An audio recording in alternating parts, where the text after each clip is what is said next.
Hello, I miss you in the classroom, and today we are talking about statistics, and there's probably going to be quite a few statistics videos. So firstly, what is statistics? It's collection of data, and we collect the data based on information. Usually it's numerical, and we use that information to display in graphs. We use that information to make decisions about the world. So data is very important. It's what happens in the world. We'll explain more as we go along, but statistics is a collection of data. It's the display of data. It's how we use the data to make decisions. All right, so that's what statistics is. A census, there's different types of surveys. We do surveys.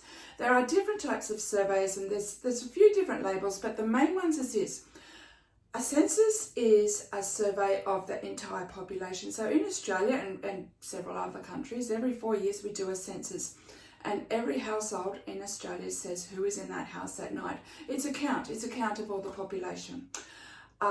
It doesn't have to be the whole population of the world though. So say for example, we wanted to survey the students and the staff on the school's canteen about what they liked and what they didn't like on the school's canteen. And we asked every single student in the school and every single staff member in the school, and therefore we've done a census. We've done a census because the entire population of the school is surveyed. If we asked every 10th student, lined them all up, asked every 10th student, probably lined them all up digitally, and then asked every 10th student, then that's a sample because it's not everyone. The benefits, the advantages of a census is that everyone is asked, so the answers are accurate. The data is totally accurate. The disadvantage of a census is that it takes more time, more money, more resources to do.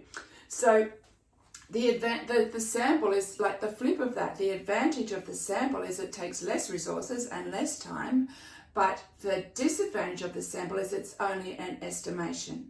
It's not the entire population being asked, so the results are an estimation. Depends on how many people are asked out of the population, how close the estimation is to the accurate result. And a bias survey is not fair. So for example, I wanted to survey, say I worked for a council, let's pick a suburb in Sydney, Mona Vale Council. And we were thinking about on the council spending the money from people's rates on upgrading the football grounds and making them tip-top perfect. Don't flood in the rain. Don't know if that exists, but tip-top perfect. Upgrading the football grounds, including new bathrooms, new kitchens, etc. And all the people that we asked was all the people who go to the football that day and go to the football. It's biased, isn't it? Because there's plenty of people in Mona Vale who don't go to the football, couldn't care less if the football grounds were upgraded. So a survey is biased if it only asks the population that it concerns. It might be a population about, do we need another childcare centre? And we only ask mums with children between ages of 0 and 5. All right, so that's a biased survey. It doesn't include everyone. It's a sample, but it's not fair. So that's sort of a bit of a rundown on the types of surveys, and let's go into some data. Here's a survey. A teacher wanted to ask her class how many hours a week they spent doing homework, just for statistics purposes, just for data purposes. And she asked 10 of them. So if she asked 10 and there was a class of 30, it is a sample, it's not a census, and she chose them by every third person on the roll. So that's a system and it's not biased. So that's a sample and it's unbiased, and here are the results. There's 10 people. 2 people spent 0 hours per week doing homework. 1 person spent 20 hours doing each week doing homework, and the rest are in the middle. So this is what you do. We're going to find the mean. We're going to find measures of centralness. So the first one is the mean, and the mean means the average. So the average is just add them up and divide by how many there are. That's how you find the average. Add them up, get a total, and divide by 10 because there's 10 scores there. Another way, put your calculator into statistics. Your calculator may be different to mine. Mine's a Casio 82AU, and I press mode 2, and then I press number 1, and then an X column comes up, which should have a stats up the top. I've already put my scores in, but you press 0 equals 1 equals 2 equals etc. and you press equals in between. Yes, you do have to put the zeros in because 2 people in the class don't do homework, and they count towards that, towards the data, towards the results of the data. Okay, so I pressed it all, and then we go to shift 1, and then we go to 4. And the symbol for the mean is an X with a line above it. That's a symbol for the mean, an X with a line above it. And the answer is 4.8. Have a look at those results. 4.8 is about there. Does that look as though it would be the average score? What's the advantage of the mean? All the results are included. All the results are included, and it's an average of 4.8 hours per week doing homework, which is, in my opinion, plenty for Year 7 and Year 8. All right, the next measure is median, M-E-D-I-A-N.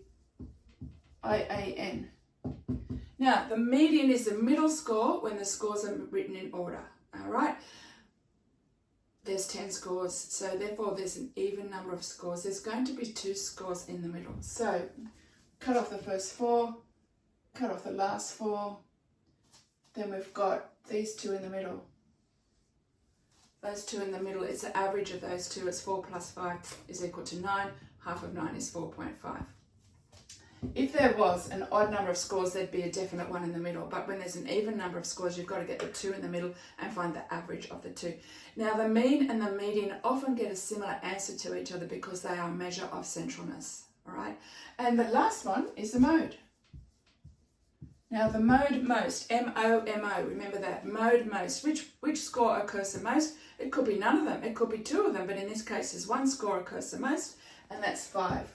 There's 3 students in the class who spend 5 hours per week doing homework on average. So that's the mean, median, and the mode. Now, here's the thing, the advantage and the disadvantage of using the mean and the median.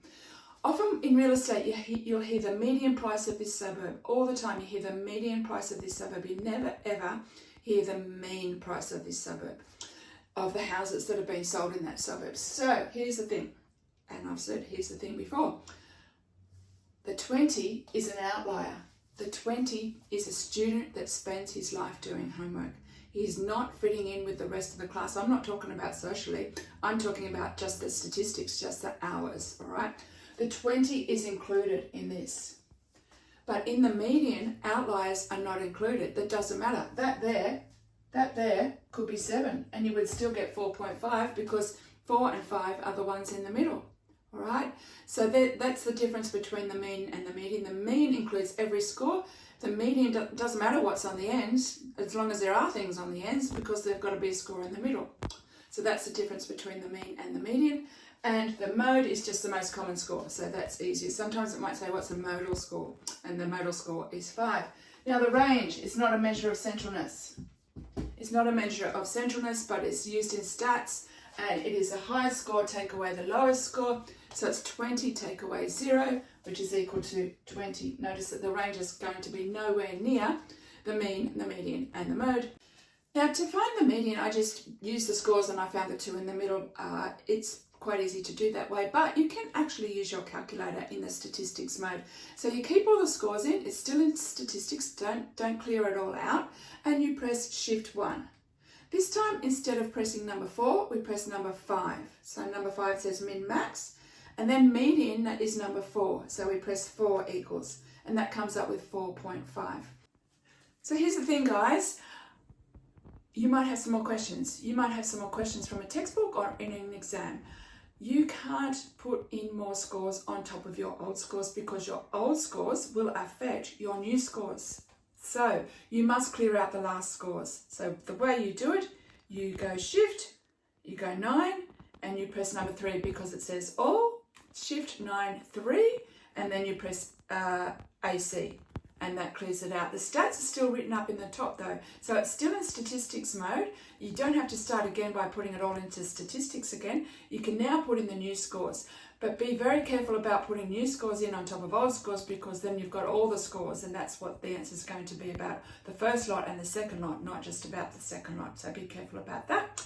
Statistics is great. We find out so much about the world because of data, because of statistics. I love statistics. Some of the surveys are so interesting. And this is not the last video on stats, and I hope you enjoyed as much as I do. Have a great day and be kind to your teachers.